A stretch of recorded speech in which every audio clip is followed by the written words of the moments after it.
Hablar de política y de religión. Mi abuelo era un hombre con el que no podría sentarme a conversar de política si hoy estuviera vivo. Es también una de las personas que más he amado en el mundo.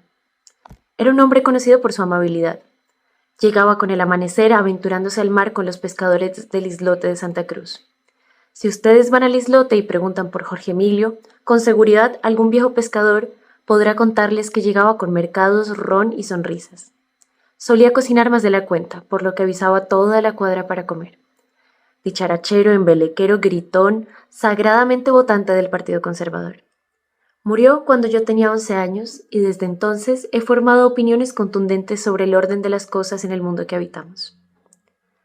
Hubiera puesto el grito en el cielo donde me hubiera visto en las marchas por la defensa del acceso libre al aborto. Como hubiera conversado sobre la inminencia ética del fin de las corridas de toros con un campeón nacional de peleas de gallos. Así, las familias van dictando una regla sencilla para contener la discordia en sus momentos de encuentro. No hablemos de política ni de religión. Entonces dejamos de hablar y nos sumimos a un silencio que pide a gritos ser irrumpido. Aquella atracción irremediable encuentra de una u otra forma la manera de liberarse. A veces incluso de forma anónima y despiadada. Es larga la lista de reacciones crueles en redes, que son apenas el reflejo diáfano de una sociedad llena de almas armadas y blindadas. Somos varios los que hemos recibido ese odio que llega al punto de desear la muerte. Cómo ha permeado en nuestra sociedad tal nivel de intolerancia al otro únicamente porque pensamos diferente. Aunque pareciera que la polarización es algo de hoy, lo cierto es que la sociedad colombiana lleva inscrita en su piel profundas marcas ensangrentadas de una historia de divisiones. Durante la colonia, además de la explotación y masacre de los pueblos indígenas, reinaba la descoordinación entre autoridades españolas. Los grandes libertadores no supieron ponerse de acuerdo entre el centralismo o el federalismo. Más adelante no hubo encuentro posible entre liberales y conservadores. Para remate, las grietas de la Guerra Fría nos atormentan todavía. Si alguna herencia tenemos, es la costumbre del desacuerdo. Esto no sería problemático si no fuera porque hemos normalizado a su vez el desenlace violento del desacuerdo. Son numerosas las voces discrepantes brutalmente acalladas, los rencores perpetuados en círculos de atropellos que parecen infinitos. Nuestro conflicto, como todo conflicto, no es más que la falta de escucha, escalada a los peores escenarios.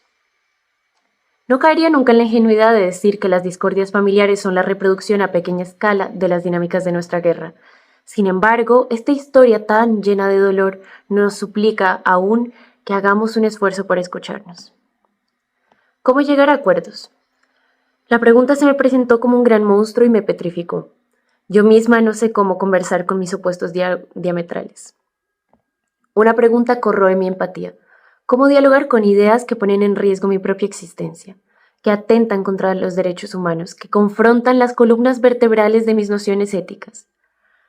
Lo cierto es que aún no tengo la respuesta, pero si somos de un país donde madres de guerrilleros y militares se han reunido a hablar de reconciliación, donde hay hijas capaces de abrazar a los paramilitares asesinos de sus madres, donde hay víctimas como las del atentado del Nogal o la masacre de Bojayá, que se han sentado a conversar con sus victimarios, creo que no hay mísera excusa que valga para que los demás no intentemos abarcar la diferencia. El único sendero para encontrarnos sería ponerse en el lugar del otro, ceder, salir de nuestras cámaras de eco, ampliar nuestras verdades, sentir en la carne el malestar de la discrepancia, dejar de reducirnos a puntuales opiniones, ver lo que hay de humano en el otro y hablar de política y de religión.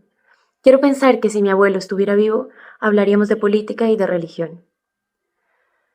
Nos haríamos daño con nuestras espinas y nos enfadaríamos y pasaríamos horas porque ambos querríamos tener la palabra final. Pero hablaríamos. Después de todo, seguiremos compartiendo este pedazo de tierra y no tenemos más remedio que la palabra si queremos escapar de la violencia.